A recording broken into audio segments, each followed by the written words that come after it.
In the spirit of Halloween, paranormal or not, what is the scariest, creepiest or most unsettling experience of your life? As a child, I was raised on a small farm. There were two barns. The smaller housed our chickens, and the larger housed our horses/goats/whatever we had at the time, and a tool shed. Both these barns had old lightning fixtures, but they never worked from the time we moved into the place. This is quite relevant. One late night, I awoke from my slumber to the sound of loud, joyous music.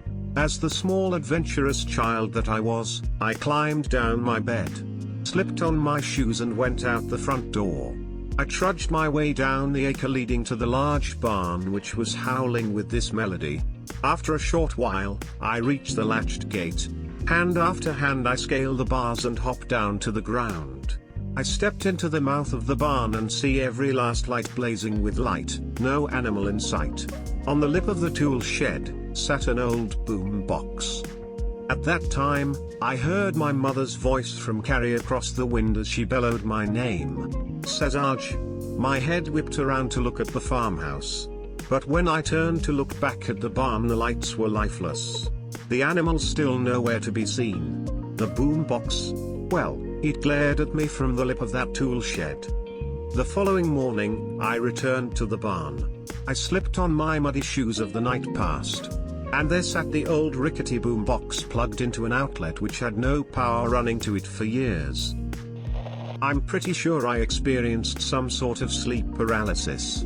I have a habit of going for walks in the middle of the night. I just like the calmness and how empty and quiet everything is, which I'm aware is dangerous, but I live in a relatively safe area and I never walk anywhere I don't know like the back of my hand. Well, one night I guess I dreamed that I was walking along the road I usually would. I could feel the air, the breeze, hear the occasional car passing, etc. As I was walking along, two guys came up beside me and seemed to be walking by, but one grabbed me around the waist with my arms pinned against my body. Now, I just want to say that this felt incredibly real. I could feel myself straining, I could feel all the pressure of him, and I could literally feel his breath rolling against me as he was whispering in my ear. At this point I just sort of assumed, well shit, I guess this is when I die/get mugged/stabbed, whatever. It was really terrifying. And then I started thinking about how I got to exactly where I was. I didn't leave my house, I didn't go for a walk. This is a dream? There was about a 2-minute period where this man was holding me, then I imagined him saying move and you'll die, and then the feeling of him holding me went away. At this point I couldn't hear the cars or a breeze and I kind of knew I was laying in bed, but my eyes were still closed. I must have laid there for a good 15 minutes not fully knowing if I really was in that situation or just having some weird dream in bed. Eventually I opened my eyes and sure enough I was in bed, but fuck me, it was probably the weirdest and most terrifying thing I've ever been through, even though I didn't even technically go through anything. When I was 13 or 14 years old, me and two friends were playing with a Ouija board in a friend's basement. There was nothing particularly special about it, but it felt uncomfortable and eerie, which was probably just us being young and naive. Later on, we went back to my house and played Bloody Mary with the upstairs bathroom mirror. No one else was home. One of my friends got spooked out and said she thinks she saw something in the mirror, so we left and went over to another friend's house. Later that evening, my mother gave me a call asking if and why we put a 5-inch nail under her pillow. The nail was pointing up. To this day, none of my friends claim to have done it, and it's been 10 years. Around 21 or 22 I was living with a close friend in an apartment. Our friendship was deteriorating and we were on the verge of not even being able to stand each other's presence.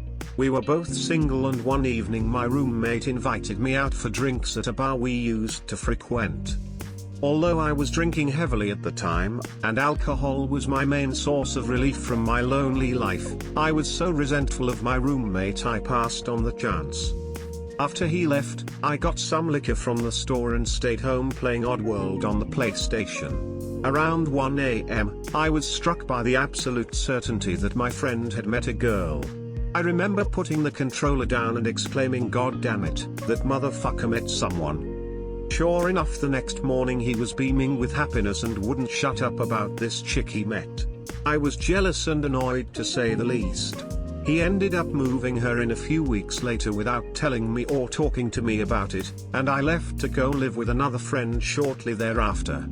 This always struck me as odd. Never really had any more meaningfully SP moments, and I've wondered why, if I was only going to have one shot, why it was over something so petty and stupid, instead of, say, winning lottery numbers or stopping a murder. Life is weird sometimes. For my 16th birthday, my brother decided he wanted me to do acid with him as a present. I'm not into drugs even a little bit, but he guilt-tripped me into it, and he gave me 3 hits instead of 1. I'd been convinced I was shot by a stray bullet and begged to be taken to the hospital, then passed out. When I woke up, I believed I was a ghost because no one would listen to me. I was only moving my mouth and not speaking, and laid on the ground crying until I felt something was very, very wrong. A few minutes later, I ended up having a seizure. At one point I remember coming to and seeing my mom absolutely bawling when I was taken to the hospital, and honestly everything that happened that night has scarred me mentally more than I can explain.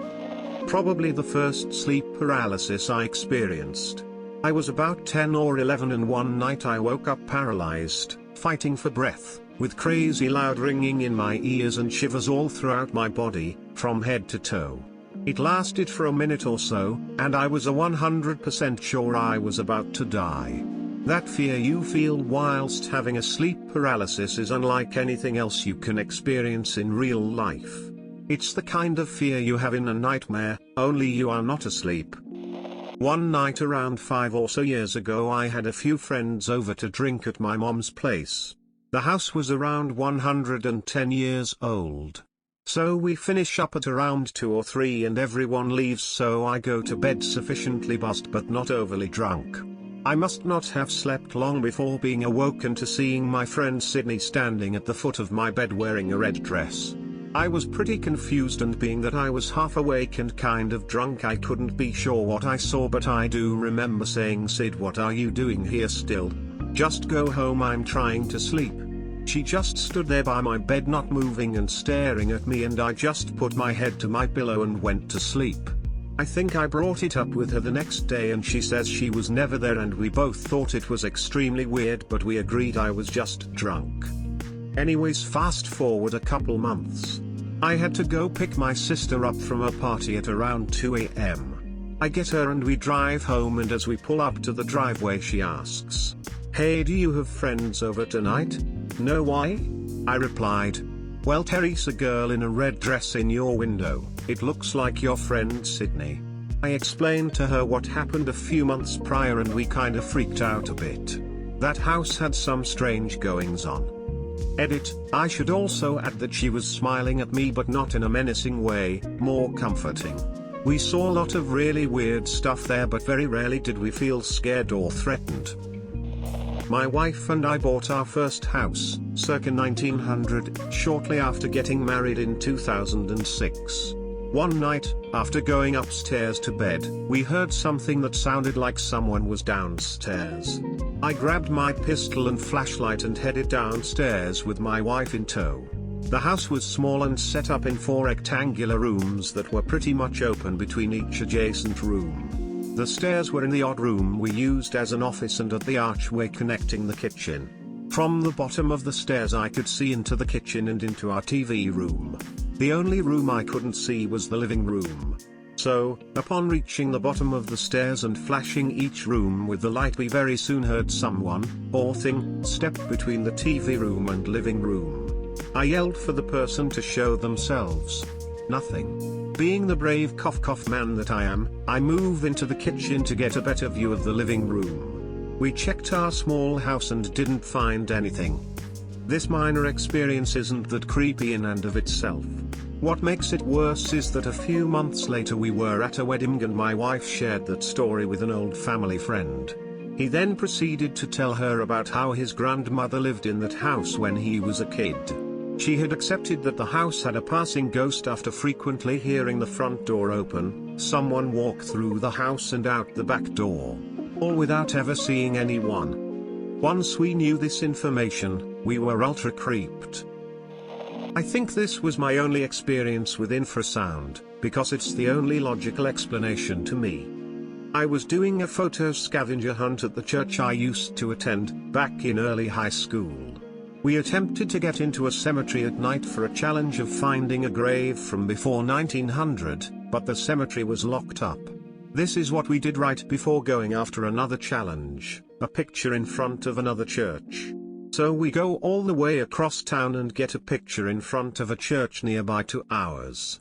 It's well lit, not an old church or anything, and yet I felt terrified being there. We completed some pose challenges in front of the church and I just felt more and more on edge, like I wasn't supposed to be there.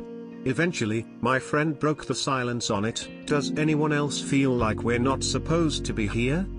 I'm sure there's a good explanation, but the idea of my thoughts being perfectly captured like that when I felt so tense was legitimately terrifying. We left as quickly as we could when we realized that everyone else felt the same way,